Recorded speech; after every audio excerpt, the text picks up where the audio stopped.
Blog Talk Radio.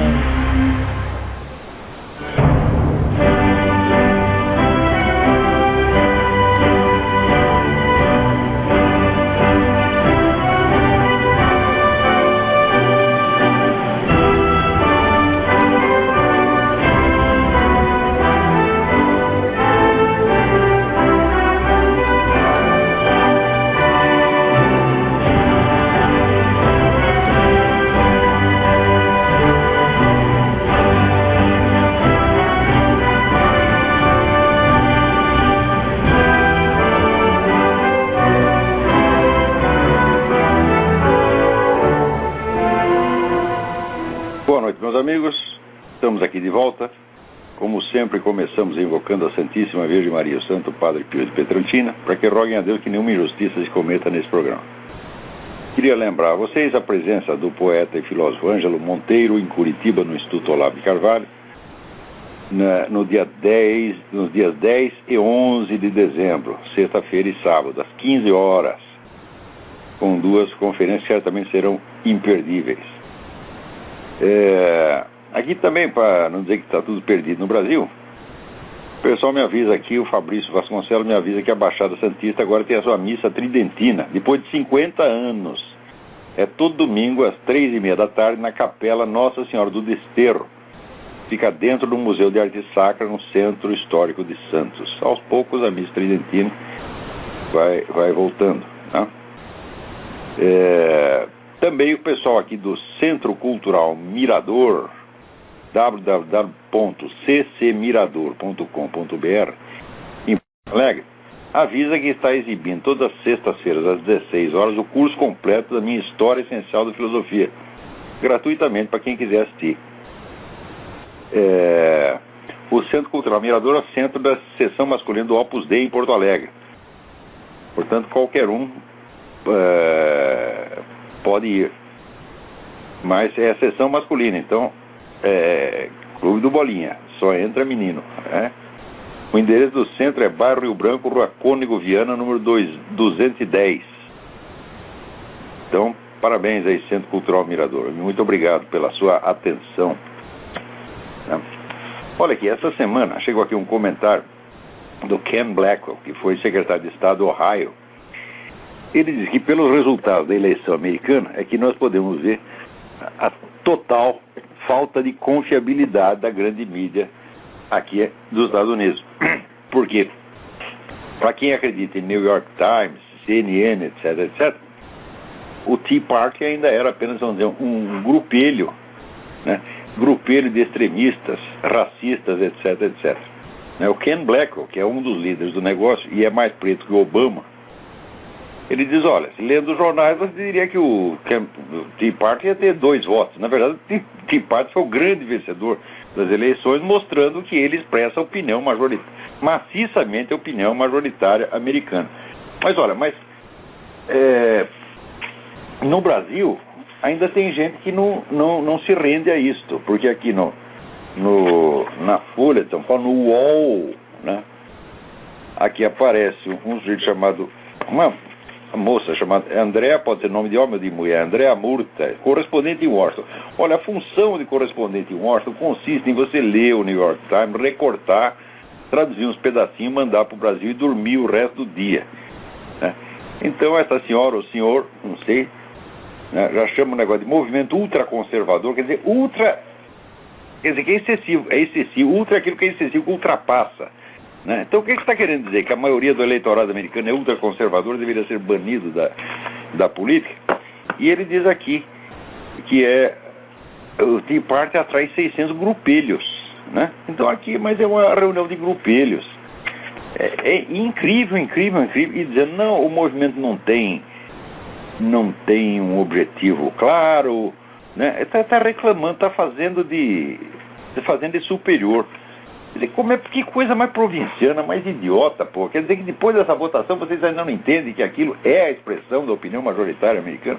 Meu Deus do céu, essa mídia, tanto no Brasil quanto aqui, olha, não é para acreditar em nada, não é para ler essas porcarias. Por que vocês leem a Folha de São Paulo? Por que leem o New York Times? O pior são os jornais brasileiros que reproduzem artigos do New York Times, cada um pior que o outro, Não tem um que mereça respeito, que mereça atenção. É só besteira mesmo. Besteira quando é mentira, né? Agora, o mundo está ficando cada vez mais esquisito, porque tem aqui um cidadão britânico, Charles Kane. Ele fez cirurgia para mudar de sexo, virou mulher, mas não gostou, né? Daí que o senhor gastou 100 mil libras, são 274 mil reais, né? Para virar mulher. Daí olhou, não gostou, fez sexo com o homem, achou que era muito chato, decidiu virar homem de novo. Então, uma coisa maluca. Tira a piroca, põe a piroca. Agora eu quero saber o seguinte: onde acharam as bolas para botar de volta? Isso eu leio aquilo. Olha, diz que o implante de seio foi retirado, fizeram lá uma piroca artificial com pele da barriga, mas e as bolas? Hã? Ninguém diz isso. É o mistério dos mistérios. Será que tiraram a bola de alguém e caparam o sujeito na rua? Né? Também o governo da Índia avisa que está tirando os cocos dos coqueiros para que não caiam na cabeça do Obama. Mas por que os cocos? E não as jacas, as mangas e tudo mais? E por que não tampar o cu dos passarinhos? Como já adverti os mamonas assassinas, as pombinhas, quando voam, por incrível que pareça, ficam sobrevoando com os seus cus mirando nas nossas cabeças. É um risco muito maior do que cair um coco. Que coisa mais injusta. Ou será que a cabeça do Obama atrai cocos, né? Por homologia, por ser oca como um coco? Só pode ser isso, né? Agora, também você vê como é mídia. Saiu aqui no Globo. Espanhóis protestam contra a presença do Papa em Barcelona. Espanhóis protestam, quando você vai ver assim, eram 50 gays. 50 gays, agora são os espanhóis. Existem 50 gays malucos gritando contra o Papa, né? O Papa foi lá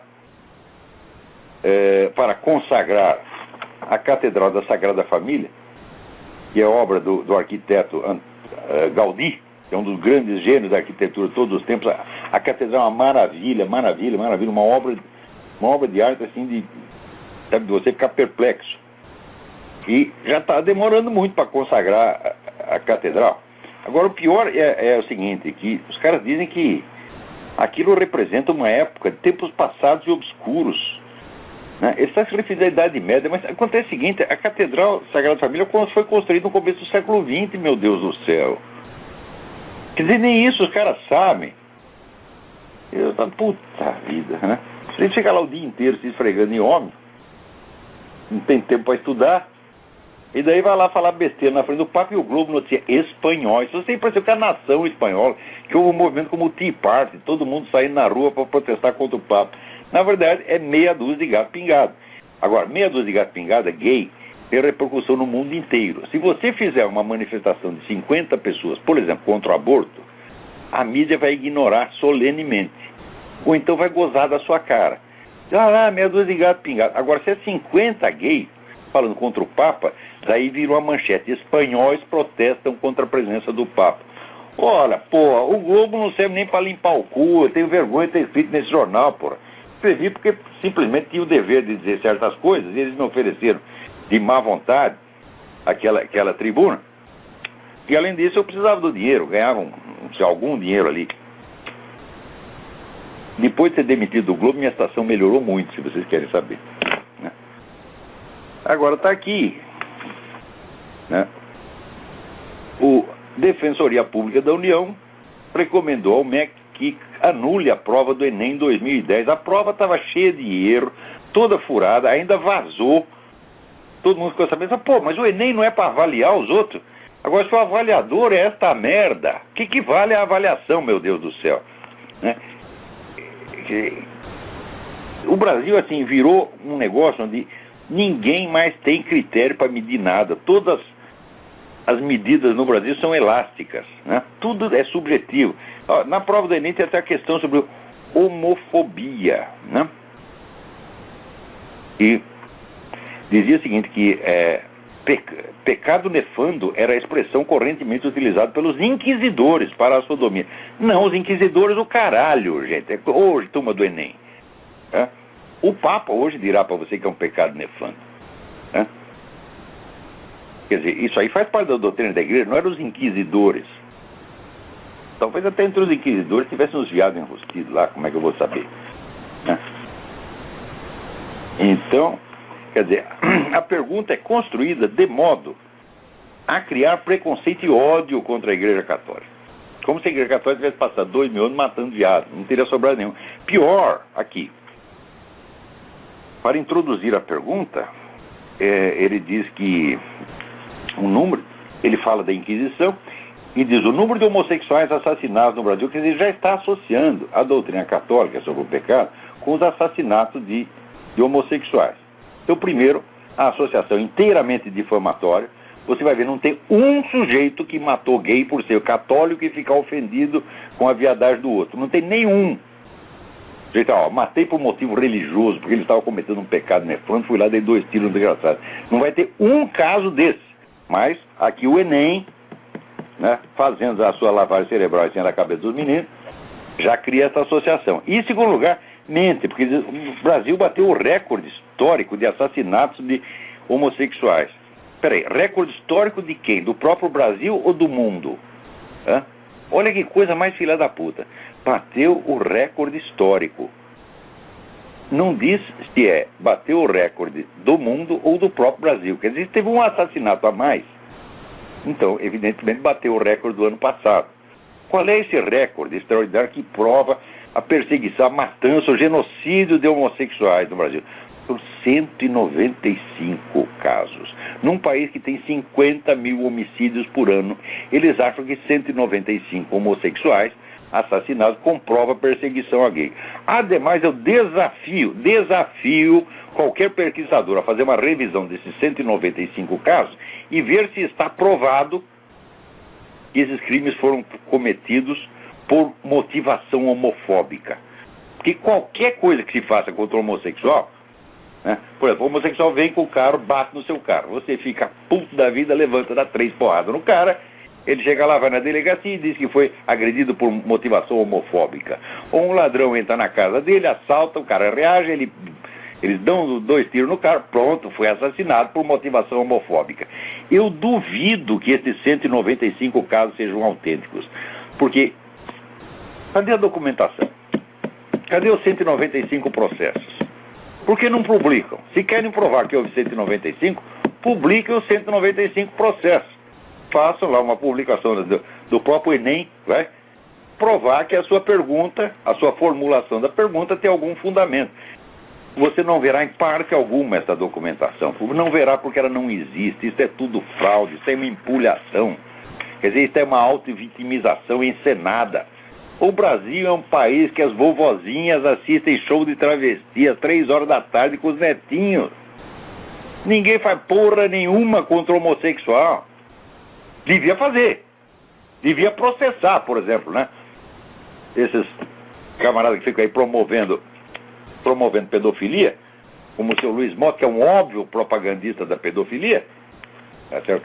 Isso aí é apologia do crime. Então, o que se devia fazer contra esses caras? Processá-los. Agora, todo mundo fica afagando a cabeça dos caras e o governo gastando o nosso dinheiro, né? Para puxar o saco, né? De quem muitos gostariam de não ter saco. Certo? Mas o governo puxa. Agora, o presidente Luiz Inácio Lula da Silva, em função de suas inumeráveis contribuições à alta cultura do Brasil, virou um instituto. Olha, já que tem um monte de patrocinadores, Instituto Luiz Inácio Lula da Silva, né, um centro de debate, um centro cultural importantíssimo, né, um prédio instalado, já mal foi fundado, já tem um prédio de 3 andares, próximo ao Parque de Ibirapuera, São Paulo, com um auditório de 200 lugares de estacionamento. Deve ser estacionamento de mula. Né? As conferências são dadas no estacionamento. Tá certo? Tá? Então, você imagina, essa semana, o seu Paulo Rabelo de Castro E anos atrás me foi apresentado num Fórum da Liberdade como uma das grandes esperanças do pensamento liberal conservador do Brasil. Tão logo Dona Dilma foi eleita, publicou um negócio que é de uma puxação de saco abjeta, nojenta. Ô Paulo Rabelo de Castro, se eu ver você na rua, vou cuspir no seu olho. Não vou bater em você, não. Né? Vou fazer nada com você, mas uma cuspidinha, porra. Será que você merece uma cuspida? Eu vou pensar um pouco. Mas o homem puxa o saco e diz assim, não puxa o saco só da Dilma, puxa o do Lula também. Diz que o Lula foi um gigante. O Brasil está maravilhoso. Olha, na mesma semana, o Paulo Rabelo de Castro, na mesma semana saiu o Índice de Desenvolvimento Humano da ONU, no Brasil está em 73º lugar. Né? Se você for ver, a maior universidade brasileira, aquela que é a mais badalada, que é a USP, está em 210º lugar no índice das melhores universidades do mundo, das quais 10 estão nos Estados Unidos. As 10 primeiras estão nos Estados Unidos. Isso é a conta que não foi feita por americano, foi feita lá em Londres. E os ingleses tiveram a honradez de não botar uma universidade inglesa sequer. As 10 primeiras são americanas. E vai baixando, lá embaixo, depois de universidades da Zâmbia, da Serra Leoa, etc., vem a magnífica USP. Né? Os nossos alunos continuam tirando os últimos lugares nos testes internacionais. Sempre. Né? Em matéria de liberdade econômica, você procura o índice de liberdade econômica da Heritage Foundation, você vai ver que o Brasil também está lá embaixo. Então, qual é a grande obra do Lula? E, ademais, continua 50 mil homicídios por ano. Então, é o país mais burro, mais assassino, com baixo desenvolvimento humano, sem uma universidade que presta, a educação totalmente destruída, a alta cultura desaparecida. Isso é obra do Lula. E brasileiro sendo assassinado a granel na rua. Tá certo? Enquanto o pessoal fica preocupado com 195 gays. Né?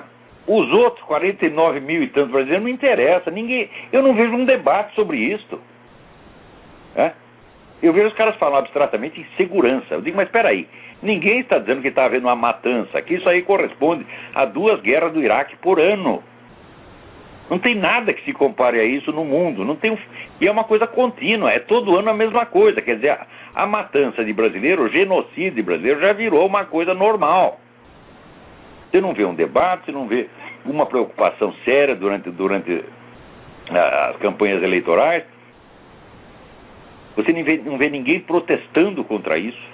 Tá certo? Embora a gente saiba que muitos desses homicídios estão ligados ao narcotráfico, o narcotráfico no Brasil já é dominado pela Farc, enquanto o governo fica de namorico com a Farc.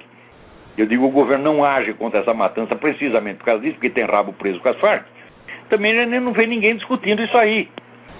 Então, isso quer dizer o seguinte, que o mero sentimento humano de piedade, de amor ao próximo, desapareceu do Brasil. O Brasil só pensa em dinheiro. E o seu Paulo Rabelo de Castro e outros, o método de ciência política deles para analisar a situação é o seguinte: eles leem as cotações da Bolsa de Valores, veem se eles estão ganhando dinheiro. Se eles estão ganhando dinheiro, eles dizem que está tudo uma maravilha e que o presidente é um gigante. O resto pode matar brasileiro, pode destruir a alta cultura, pode destruir a educação primária e secundária, tá certo?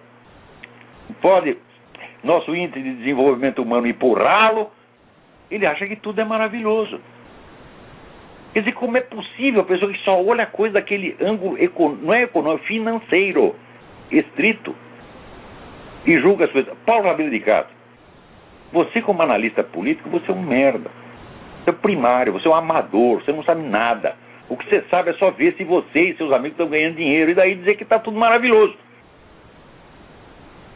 Como é que se pode julgar uma administração só por resultado financeiro? Meu Deus do céu, isso é de uma mesquinharia, de uma estupidez. Quer dizer, o país não consiste de pessoas. O país consiste de uma conta bancária. E mesmo numa empresa, meu filho, você julga uma empresa, vamos supor, você tem uma empresa. Certamente você tem uma. Você julga a sua empresa só pelo lucro dela? E o bem-estar dos funcionários, as relações humanas, né? A honradez da sua empresa, o ambiente de segurança da sua empresa, nada disso conta, nada disso tem importância. Então você, para julgar um país inteiro, você faz suas miseráveis continhas e chama de gigante o homem que simplesmente, cujo único mérito foi de não ter bloqueado a política econômica dos seus antecessores. Porque o mérito da recuperação econômica brasileira é inteiramente de duas pessoas: Itamar Franco e Fernando Henrique Cardoso. E depois a equipe que veio, continua a coisa de Pedro Malan e outros. Foram esses os caras que fizeram. O Lula simplesmente, como dizia, é louco, mas não rasga dinheiro, deixou os caras continuar trabalhando. Por que ele deixou os caras continuar trabalhando? Porque ele tinha outras urgências. A grande urgência era criar o que ele chamou Partido-Estado, quer dizer, engolir o Estado, fazer do Estado um órgão do PT, inclusive para ser usado em propaganda eleitoral, porque eu lhes digo, esta eleição da dona Dilma, ela não vale nada, porque o Estado foi maciçamente usado como órgão de propaganda, como nunca foi antes nesse país. Essa eleição não vale, eu não reconheço essa dona como presidente, nunca vou reconhecê-la como presidente, e se essa coisa toda não for investigada, então aí o Brasil foi para as cucuias, perdeu toda a vergonha e tem no seu Paulo Rabelo de Castro um excelente representante. Agora, o artigo do Paulo Rabelo ainda sai no Instituto Milênio, que foi feito para defender as ideias liberais conservadoras. Quer dizer, enquanto o Instituto estava puxando o saco do Obama, é errado, é nojento, mas pode dizer, bom, o Obama está no exterior, não é muito importante e tal, mas passar a puxar o saco de Dilma e Lula, Então, ora, vocês foram criados exatamente para isto. Vocês, são uma oposição fingida, vocês estão tudo vendidos, vocês estão um bando de puxa-saco. É uma coisa realmente nojenta, sabe? Não sei por que a gente tem paciência até de falar dessas pessoas. E essa turma toda lá que está... Eles patrocinaram um instituto para o Lula, um instituto de debates. Um homem que disse que não leu um livro, O que só fala besteira, você abre a boca do cara, só sai merda, porra. Vocês não têm vergonha, não, de se rebaixar a esse ponto? Ademais, é uma personalidade mesquinha, feita só de vaidade, um jeito oco. Oco, e mais ainda, é de uma vaidade psicótica. O homem se compara a Jesus Cristo com superioridade. Ele diz que ele sofreu mais do que Jesus Cristo. Sofreu por quê? Porque 2 ou 3 pessoas não gostaram da administração dele. Ai, que sofrimento, que coisa horrorosa. Ai. Peraí, tem alguém na linha? Oi, alô, logo? Alô, quem é? Tudo bom, é o Jefferson, aqui de Londrina. Jefferson, tudo bem? Tudo ótimo. Tô ligando pra você, primeira vez que eu consigo conversar contigo aqui pelo programa. E eu gostaria de ter um comentário seu de um outro comentário que eu ouvi recentemente em um metrô, me deixou um pouco triste, né? A gente fica um pouco chateado, mas é a realidade, me parece. Uma senhora conversando com uma outra, e eu ouvi a conversa, e ela comentando sobre a eleição. E aí ela disse assim, pra mim tanto faz quem tá lá, viu? Tanto faz. Que eu vou ter que trabalhar de qualquer jeito? Quer dizer, é tão absurdo. É claro, isso é uma miséria mental, né? Tudo que a pessoa sabe é, vamos dizer, a sua situação financeira imediata. Nem a do vizinho ela sabe. Mas o pior não é que uma senhora na feira fale isso. O pior é quando você vê um economista, um homem que tem responsabilidade como Paulo Rabelo de Castro, raciocinando da mesma maneira. Só o que interessa é o dinheirinho. Então, que pessoas analfabetas pensem assim, tá certo. A doninha de casa, que nunca leu um livro na vida, nunca leu nem Patinhas, pode pensar assim. Mas como é que um Paulo Rabelo de Castro, a turma do Instituto Milênio, pode pensar assim? Como é que se pode julgar o Estado de um país só pelas finanças, meu Deus do céu? Você vê que, olha, a degradação moral e intelectual do Brasil é uma coisa que não tem precedente no mundo. Você pega, outro dia deram lá o prêmio Jabuti, deram para quem? Para Chico Buarque de Holanda e Maria Rita Kel.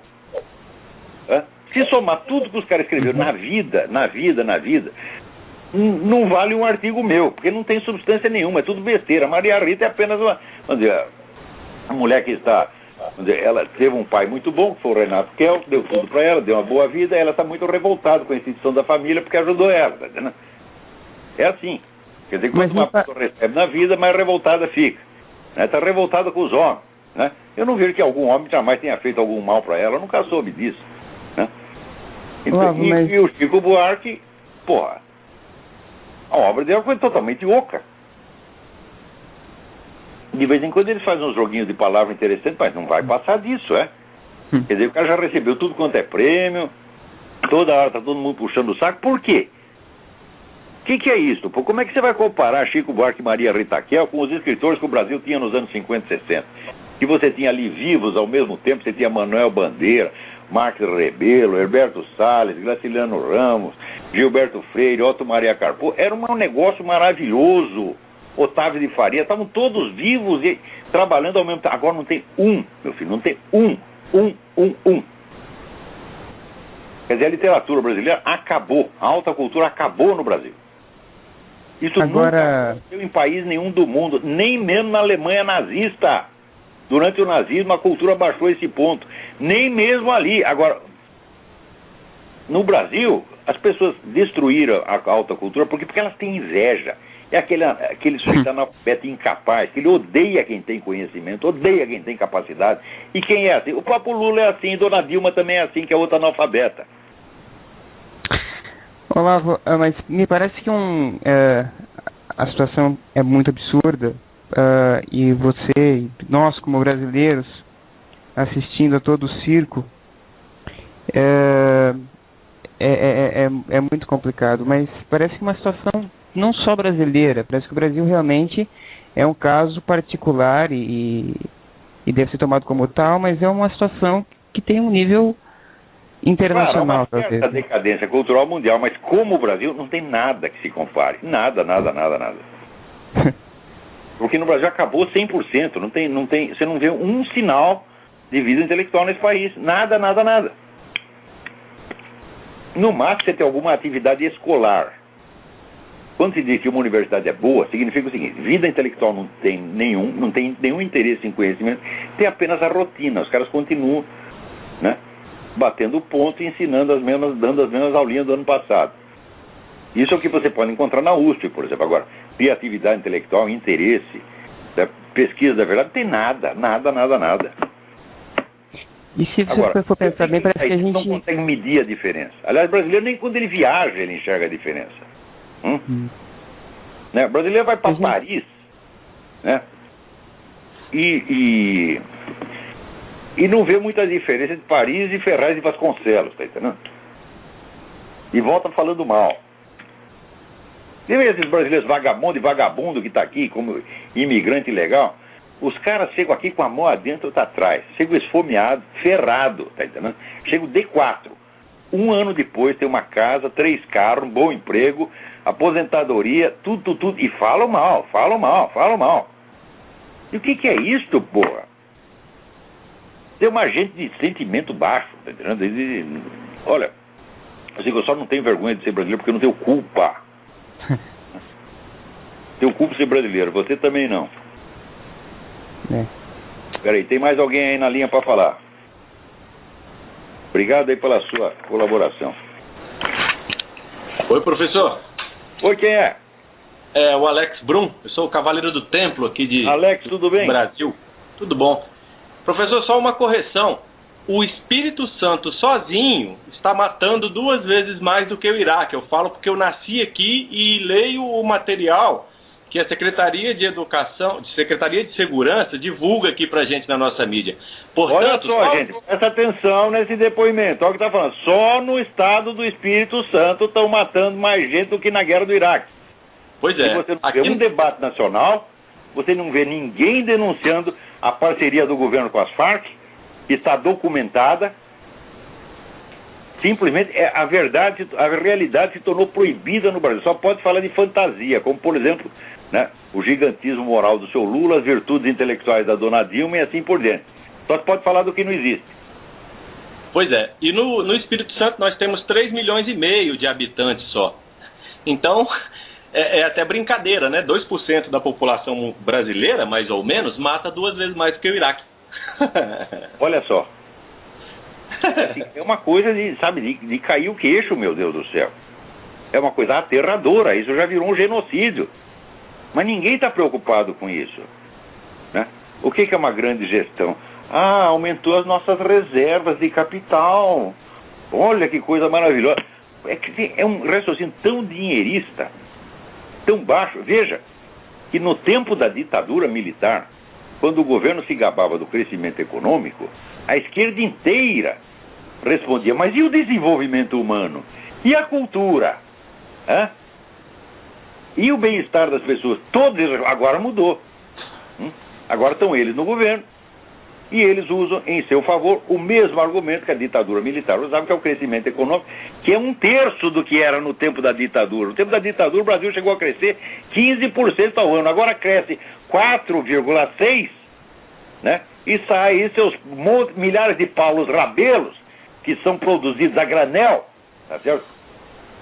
Pelas universidades brasileiras, tudo soltando foguete, estourando rojão para celebrar a grande glória dos 4,5%. Pois é. Professor, não sei se o senhor viu também... brasileiro? Teve essa menina aí, Maiara, não sei das quantas, né, que fez uma brincadeira de mau gosto com o nordestino, né? Brincadeira totalmente injusta, porque a culpa da eleição da Dilma não é do nordestino, é das maquininhas. Não é isso? Que a coisa mais fácil é falsificar voto eletrônico. O simples fato de adotar o voto eletrônico já demonstra má intenção, né? Mas ela fez lá uma brincadeira de mau gosto, o país inteiro está contra ela, todo mundo indignado, todos contra uma, não é todos contra um, é todos contra uma. Olha quanta valentia. Até o pai da menina disse: não, ela foi concebida fora do casamento e eu não tenho relação com ela. Quer dizer, ô desgraçado, tu pula a cerca e depois a culpa é dela? Que cato de pai é você? Agora o país, todo mundo valentão contra a menina. Vocês não têm vergonha nas suas caras? O que a menina falou no Orkut não tem a mais mínima importância, esqueçam isso. Agora, quando, né, aparece gente dizendo: olha, tem que extinguir a raça branca. Quanta gente não falou isso? Tem que matar todos os americanos. Toda hora o pessoal fala isso, não acontece nada. Agora, ela falou de brincadeira, sem nenhum ódio, tá certo? Pronto, o pessoal todo cai matando em cima. Que valentia. Mas olha, é uma vergonha. Ser brasileiro é uma vergonha, é uma coisa que ninguém deveria fazer. Se você é brasileiro, mude de ideia já. Você tá entendendo? Que coisa. Olha aqui. Por não quiser proibir, né, o livro do Monteiro Lobato, Caçadas de Pedrinho, porque tem uma imagem, né, onde ele fala da tia Anastácia, que é um personagem que ele trata com o maior carinho. Tia Anastácia tem lá parece que ela subiu no barril como uma macaca. Isso é racismo! É o Adolf Hitler, ele quer matar todos os pretos, né? Tem que proibir isso, tem que queimar os livros dele em praça pública. Porra, até o Aldo Rebelo, que é mais comunista do que Lenin, protestou contra uma porra dessa. Até ele está escandalizado. Aí, parabéns, Aldo Rebelo. Eu sempre gostei de você, você é um homem bom, eu sei que você é um homem bom. Eu não sei como você continua no PCdoB. Um cara como você no PCdoB, meu Deus do céu, é como um santo dentro de um bordel, você tá entendendo? O que tu tá fazendo nessa coisa? Sai daí, homem, porra! Né? Eu já vi você tomar posição em muitas coisas, sempre. Eu achei que você foi um cara muito honesto e, na maior parte dos casos, muito realista. Agora, esse negócio de ficar no PCdoB, não dá. Porque a turma do PCdoB é tudo politicamente correto, né? Tudo fica lá, fiscalizando, policiando figuras de linguagem. E figuras de linguagem de um grande escritor que, Monteiro Lobato, não é por nada, você escrevia pra caralho. Desculpa, perdão da expressão. Porra, eu leio, não na literatura, eu vou confessar pra vocês uma coisa. Eu, ao contrário de todos os brasileiros, eu jamais li um livro de literatura infantil do Monteiro Lobato. Mas eu li Negrinha, li Europeus, li O Presidente Negro, li um monte de livros do Monteiro Lobato, a literatura adulta dele. E é um estilista assim de primeiríssima ordem, como hoje é inconcebível, impossível no Brasil ter um escritor como aquele, né? E eles vão se pegar logo no Monteiro Lobato, meu Deus do céu. Puta vida. Né?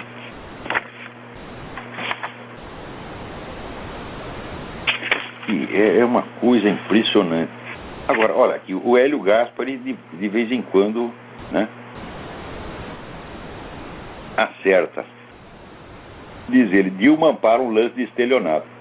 Dizendo, durou exatamente 3 dias a lorota da redução da carga tributária propalada pelo governo e pela oposição durante a campanha eleitoral. Dilma Rousseff foi eleita no domingo e na quarta-feira, docemente constrangida, disse que tenho visto uma mobilização do governador para recriar o imposto do cheque, a falecida CPMF, derrubado pelo Congresso em 2007. Se ela acreditar no que dizia quando pedia a voto, anunciaria essa discussão de barrar a criação de um novo imposto. No entanto, ela disse, não pretendo enviar ao Congresso a recomposição do CPMF, mas não posso afirmar. Né? Esse país vai ser objeto de um processo de negociação com os governadores. Quer dizer, que negociação? O negócio já foi derrubado pelo Congresso, porra. O que ela quer dizer é o seguinte, vai voltar a CPMF, sim. Então, ó, já começou. Durante toda a campanha a mulher mentiu, fingiu, né? E esconderam o passado dela, tá lá o processo do assalto ao cofre do Adhemar, tá lá, proibido, ninguém pode ver. É gozado que a mulher, ao mesmo tempo, ela se gaba do seu passado de terrorista, mas ao mesmo tempo o governo esconde o passado. Que merda é essa? Hã? Se você se gaba do negócio, não tem que exibir pra todo mundo, porra, né? Se foi tão maravilhoso quanto você diz. Agora, é claro que não foi maravilhoso merda nenhuma. Por quê? Onde foi parar esse dinheiro? 2 milhões de dólares na época equivale a 20 ou 30 milhões de dólares hoje. Né? O que fizeram com o dinheiro? Não tem que prestar conta, não? E só porque você assassinava as pessoas, você tem o direito de gastar o dinheiro que você quiser, do jeito que você quiser? Né? Agora ainda tem mais esta, porra. O pessoal circulou pela internet uma certidão de nascimento búlgara da Dilma Rousseff. Né? Falei, bom, precisa investigar isso. Alguém foi investigar? Não. É proibido investigar. Se é proibido investigar até a vida adulta da Dilma Rousseff, né, como terrorista, quanto mais proibido não será investigar o seu nascimento.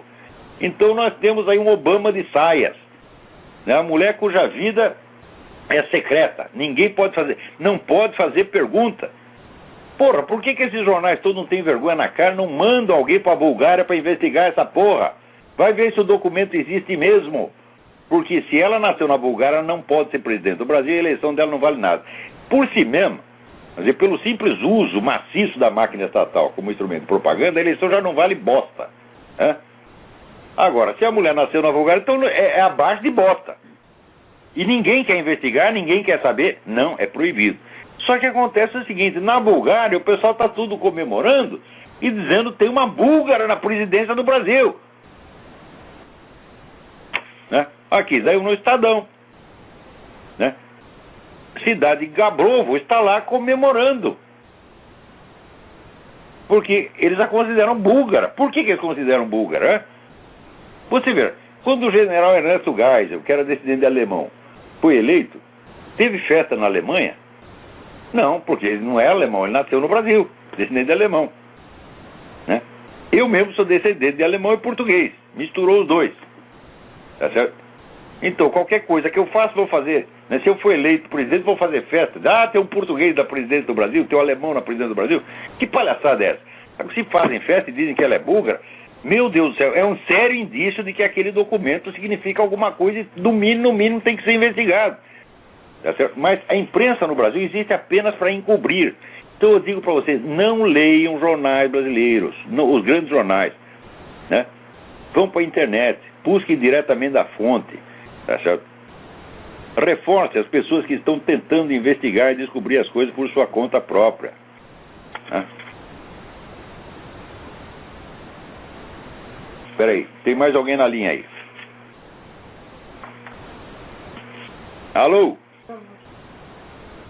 Agora aqui, depois da eleição, aqui, depois de tudo que o Papa falou, né, de que é obrigação dos bispos combater qualquer movimento político que favoreça a legalização do aborto, depois da eleição, está se divulgando aí um texto no tal de Dom Luiz Carlos Excel. Ele tem o nome do programa de computador, Excel. Bispo diocesano de Caçador, puxando aqui o saco da Dilma, né? E tentando torcer as declarações do Papa para dizer que que é perfeitamente legítimo votar no PT. Que merda é essa, porra? Veja, a obstinação no erro, quando você já tem a verdade na mão, é um pecado contra o Espírito Santo. Segundo, apoiar movimentos pró-comunistas implica a sua excomunhão automática. Então, ó, fiéis brasileiros, vocês aí tem tanto advogado no meio de vocês, tem gente que é versada em direito canônico, etc, etc. Vocês façam um requerimento ao Papa para ele simplesmente confirmar a excomunhão, lata sentença, a excomunhão automática de seu Excel, né? Sei lá,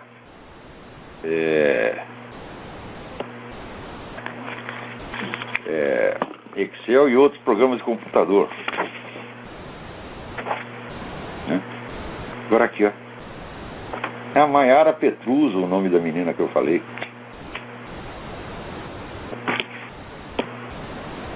Né? Você vê que uma menina fala no Orkut contra, né, os nordestinos, é sinal de que existe uma epidemia racista, um genocídio em preparação com os nordestinos. Cuidado, nordestino, a Maiara vai matar todos vocês, porra! Se não é essas pessoas heróicas, como esse filho da puta do pai dela, e mais toda a mídia e os políticos, tá? Ela já teria matado todos. Quer dizer, que maluquice é essa, meu Deus do céu? Né? Vão desgraçar a vida da menina e ainda vão se achar muito heróicos por isso. Você vê que a medida moral do brasileiro é uma coisa que baixou, tá abaixo de animal, abaixo de animal. Peraí, tem alguém aí?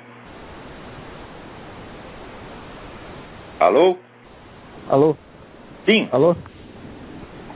Sim. Boa noite, professor. Boa noite. É Daniel, falo de São Paulo. Daniel, São Paulo, tudo bem? Eu queria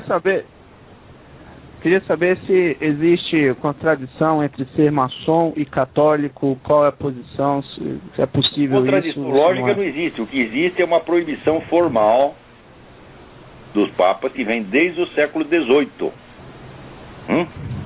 Então, se você é católico, você não pode participar da maçonaria. Agora, no Brasil, sempre houve católico maçom. Inclusive, eu vi eu li uma correspondência entre o René Guénon, que era provavelmente o maior conhecedor de maçonaria no mundo, e o tradutor dele, Fernando Guedes Galvão. E o Fernando contava para ele que no Brasil, no tempo da colônia, do Império, estava cheio de padre maçom, bispo maçom, cardeal maçom.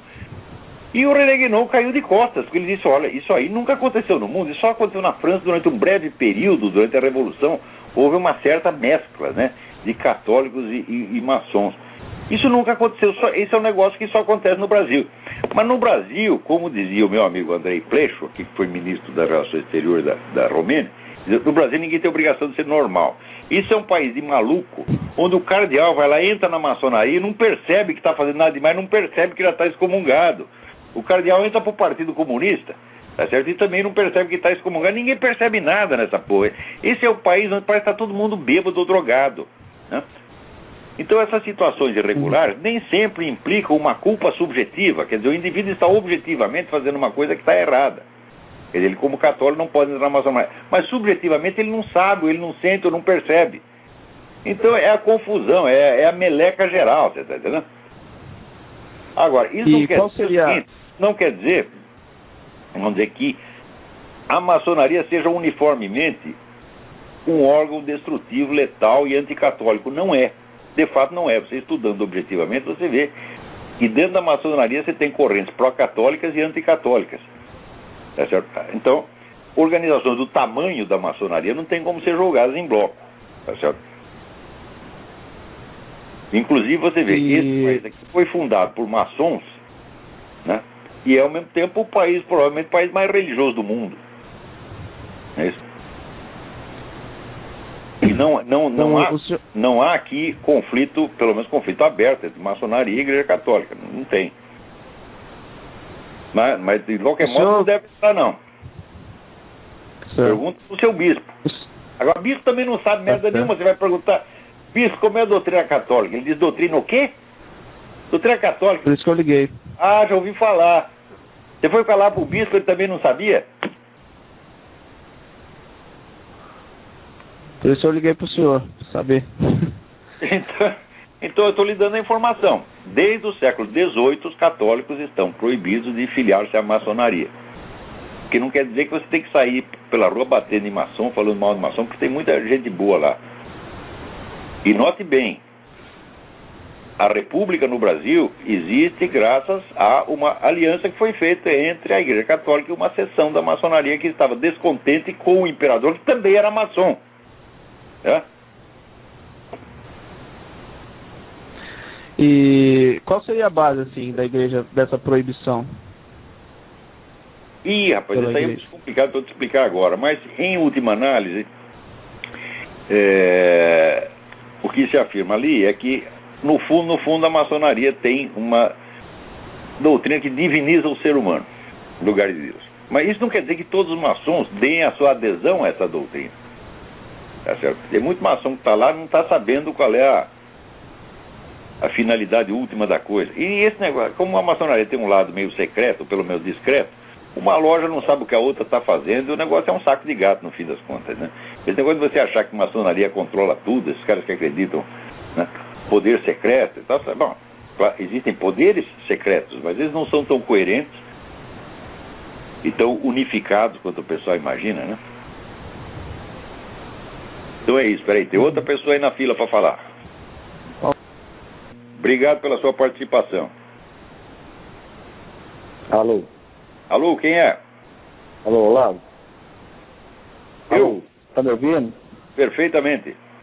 Perfeitamente, que bom. Aqui é o Luiz de Minas Gerais, tudo bem? Luiz de Minas Gerais, tudo bem? Graças a Deus. Queria perguntar para o senhor uma coisa. O senhor já reparou, você morou no Brasil, óbvio, e está morando na América. Eu queria identificar de onde que vem uma certa coisa. As coisas que são feitas na América, os produtos e tal do mercado, são feitos para durarem. Aqui no Brasil as coisas são feitas para quebrar, você já reparou isso? Ah, mas a diferença é brutal, meu filho, brutal. Porque aqui, se você compra um produto e ele não funciona... Olha, aqui tem um negócio chamado return. Qualquer artigo que você devolva, a loja tem que aceitar na mesma hora, sem discutir. No Brasil não tem isso, meu filho. Você compra um aspirador de pó, não funciona, vai lá devolver. O cara vai mandar você, vai para a justiça. Vai levar 3 anos para você ter a porra do aspirador de pó de volta. Se tiver. Porque eu acho que o Brasil é total desrespeito pelo consumidor, mas total. Não, mas eu fico meio abismado como as coisas são feitas para quebrarem. Mas é feito para quebrar para você comprar outro. Pois é, mas na América isso não funciona. Como empresário no Brasil é tudo picareta, meu Deus do céu. Cara sério que faz um produto porque confia no produto. Olha, eu já trabalhei em revista de administração de empresas, conheço milhares de empresários. Você achar um cara sério no meio disso é muito difícil. Quer dizer, mas a formação financeira do brasileiro está errada desde a educação doméstica. As pessoas gostam de fazer sacanagem, gostam de enganar o próximo, tem uma satisfação, tem um prazer, elas se sentem superiores quando enganaram o outro, porra. E acham que você é honesto, é você ser ingênuo, é ser bobo. Parece que é só no Brasil que aparece isso. Não, não é assim. O produto chinês é muito pior. Mas acontece que na China, os coitados dos trabalhadores ganham $30 por mês para trabalhar 10 horas por dia, 10, 12 horas por dia. Então faz aquela merda que é para quebrar na semana seguinte. Olha, eu outro dia comprei um sapato chinês, o sapato custava $8. Falei, pô, $8 tem que comprar. Usei aquilo 2 dias, me deu um chulé que o quarteirão inteiro fugia da minha pessoa. Você tá entendendo? Ficavam com nojo de mim, porra, por causa do sapato chinês. É claro que joguei fora. Nunca mais compro sapato chinês. Então tá, agora, a indústria chinesa é tudo do governo e a indústria é feita para explorar o trabalhador e explorar o consumidor, cuspir nas caras dos dois e ainda rir deles. E o Brasil está seguindo os passos da China. Eu quero saber onde que nós vamos parar quando a dona Dilma for administrar essa Copa do Mundo que está chegando e as Olimpíadas. Aí esse país vai pro buraco mesmo. Ah, vai ser uma maravilha. Vai ser as Farc e o PCC matando todo mundo na rua, vai ser uma delícia. E o buraco no Brasil vai aumentar ainda mais. Vai as casas de todo mundo aqui para poder pagar. Cuidado com esse negócio de buraco, porque o buraco é do povo. Né? Então,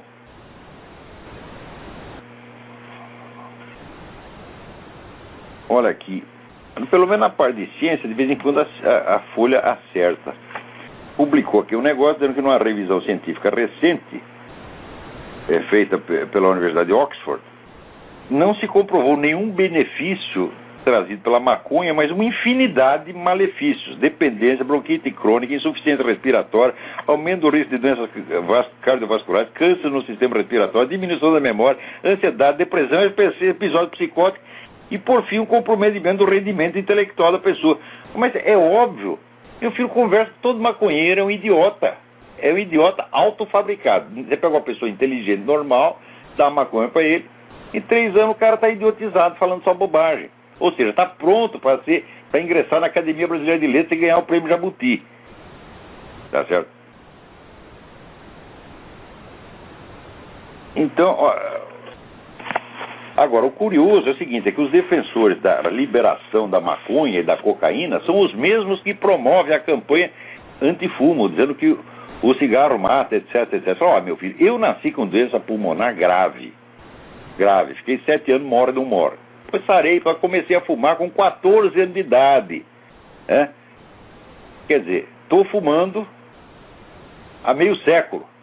Tá certo? Já devia ter morrido, e não fumo pouco, não. Então, eu seria um candidato, né? Agora, todos os meus conhecidos não fumantes, todos já tiveram 3, 4 infartos, estão cheios de ponte de safena até no cu, né? E eu estou aqui em Pávido Colosso, esperando, cadê a porra do infarto que não vem? Né? E aqui, danos no cérebro são expressivos também para o usuário leve de maconha. Claro que é. Agora, o José Serra, ai meu Deus do céu, esse cara não tem conserto mesmo. Ele foi lá na França, né, para dizer que o governo Lula é um governo populista de direita. Então o que aconteceu? A turma da esquerda vaiou e a turma da direita também, porque isso é uma besteira, né, bipartidária. Os dois lados sabem que isso é uma bobagem, né? Então alguém levantou lá e um menino mexicano, por que não te calhas? Olha, já devia ter feito essa pergunta durante a campanha, porque só falou besteira, né? Ô Zé Serra, vai pra casa, porra. Você liquidou com o seu partido, você não percebeu, não? Você se impôs como candidato, né, tirando o lugar de candidatos muito mais promissores por causa da sua vaidade. Você quer ser presidente porque sua mãe disse que você ia ser presidente quando crescesse, né? Agora, olha a puxação de saco no Brasil. Vem aqui, a Dilma foi eleita, no dia seguinte, aqui, capitão apontado por Dilma como torturador é denunciado na justiça. Foi denunciado pelo Ministério Público Federal. Ora, o que o pessoal do Ministério Público não faz para puxar o saco de uma presidente, né? O processo está lá rolando faz anos, não deu nada, o inquérito está lá, não deu nada durante anos. Ah, ela foi eleita, agora tem que denunciar a porra do capitão. Né? Agora aqui, me manda uma entrevista de um tal de Paulo César Carbonari, conselheiro nacional do Movimento Nacional dos Direitos Humanos, né? E ele dizendo aqui que não, nós estamos fazendo grandes avanços nos direitos humanos, que a direita sempre odiou os direitos humanos, sempre combateu os direitos humanos. Meu filho, peraí. Eu vou falar de um negócio chamado Anistia Internacional. Sabe por que foi criada a Anistia Internacional? Foi por causa das denúncias do que os comunistas, seus amigos, estavam fazendo nas prisões da Romênia. O negócio ficou tão escandaloso, eram episódios tão sangrentos, que se criou esse organismo para investigar isso. Claro que depois os comunistas se infiltraram na própria Anistia Internacional. Tá certo? E, em matéria de abuso de direitos humanos, meus filhos seus, esses governos que você puxa o saco, esses governos comunistas, socialistas, são recordistas absolutos de abuso contra os direitos humanos, né? Vai ver agora mesmo o que está acontecendo em Cuba. Tem gente lá presa o tempo todo, tem centenas de presos políticos, sem direito de defesa, sem processo, sem punir. Você vai falar que a direita não gosta de direitos humanos? Ah, vai tomar no olho seu cu. Vai ser mentiroso na casa do caralho, porra. Não vou discutir respeitosamente com você, não. Mentiroso e vigarista eu não respeito, porra. Você está mentindo. Está mentindo. E ainda fala de desinformação. Ademais, a própria imprensa, de modo particular a Rede Globo, não somente limitou a divulgar, ela pautou o posicionamento. Isso foi a partir de uma reportagem veiculada no Jornal Nacional, fazendo referência ao capítulo sobre a democratização da comunicação, que as entidades empresariais reagiram, visto que a reportagem, com a posição contrária a alguns aspectos do Plano Nacional de Direitos Humanos, foi na noite anterior ao dia em que associações... Quer dizer, escuta, quando a Rede Globo inventou aquela mentira, né, do Caco Barcelos, acusando as Forças Armadas de ter forjado um acidente para encobrir o assassinato de 2 terroristas, você protestou? Hã? Você não protesta. A Globo puxa o saco mente a favor do PT durante anos, encobre e esconde a existência do Foro de São Paulo, você não reclama. De repente tem uma virgulinha que você não concorda, você diz, a imprensa direitista está contra nós. No mínimo, vocês são ingratos, porra.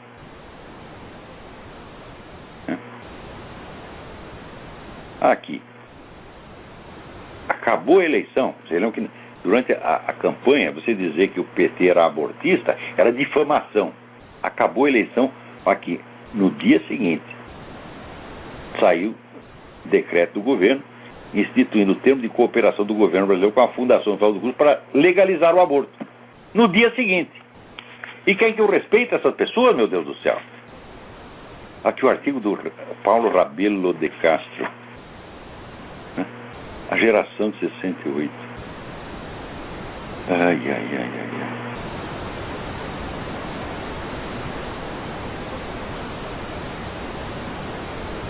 Lula, outro gigante da política brasileira, trouxe de volta, mais que a moeda, a autoestima de ser brasileiro. Olha, mas com esse maravilhoso índice de desenvolvimento humano, com esses alunos tirando os últimos lugares, com a universidade totalmente destruída, nós estamos orgulhosos mesmo. Estamos orgulhosos do quê? Estamos orgulhosos do seguinte, de que o sujeito conseguiu subir na vida exclusivamente na base do que os outros falavam dele. Porque o Lula não tem consistência nenhuma, não tem conteúdo nenhum, um cara oco, vaidoso, boboca. Mas graças a gente como você, Paulo Rabelo de Castro, ele fica aparecendo alguma coisa. Quer dizer, vocês fabricaram esse personagem, tá certo? E só o bajulam por interesse próprio. Aqui, índice de desenvolvimento humano do Brasil está abaixo da América Latina e inferior do Peru. Puta vida, olha. Olha, acima do Brasil, Trinidad e Tobago está melhor que o Brasil, Uruguai está melhor que o Brasil, México está melhor que o Brasil, Costa Rica está melhor que o Brasil, Peru está melhor que o Brasil. Aí para lá embaixo, olha, logo em seguida do Brasil vem a Venezuela. A Venezuela está um pouquinho pior. Puta merda. Agora, a Ingrid Betancourt, pelo menos, finalmente disse alguma coisa que preste. Diz, olha, o Brasil não pode continuar negando que as Farc são uma organização terrorista. Olha, se vocês querem a prova da parceria PT-Farc, é isso aí, quer dizer, continuamente o governo oficialmente negando que aquilo seja uma organização terrorista que já matou mais de 30 mil pessoas, mantém 7 mil pessoas em cativeiro, porra, gente que não fez nada. Não fez nada de mal, estão lá em cativeiro. Cárcere privado. Como é que você vai recusar a denominação de terrorista para uma coisa dessa? Então tá certo aí, Betancourt. Claro que tem que mudar. Mas não vai mudar, não. Então, peraí, o nosso tempo está aqui acabando. Agora, só para acabar, será que temos mais um minuto? Alguém tem a proposta de um partido militar brasileiro. E vocês estão loucos? Todo mundo pensa em o que fazer contra essa situação, só pensa assim, partido e voto. Vocês não entendem que antes de ter um partido, ter um voto, você tem que ter 30, 40 anos de trabalho na esfera cultural, tem que criar uma base sociológica, meu Deus do céu. Quer dizer, que bando de amadores que identificam política com eleição. É um conceito tão infantil de política. Né? A política é o jogo do poder em todas as suas esferas. E só vale a pena você concorrer numa eleição quando você já tem poder. O PT sabe disso e é por isso mesmo que ele está no poder agora, que ele está no governo agora. Né? Mas o pessoal da direita não sabe. Criar mais um partido para quê? Olha, criar partido é uma coisa dificílima. Está aí o pessoal, né, do Partido Federalista que está há 30 anos tentando se registrar, não conseguiu até agora. E vocês vão começar com outro? Meu Deus do céu! Né? Então, aí é que está. Então, o Obama pode ir para ainda seguro de que os cocos não vão acertar a sua cabeça oca, né? Porque periga de quebrar o coco. Quer dizer, o Obama agrediu um coco a cabeçadas. Pá! Então, até a semana que vem. Muito obrigado.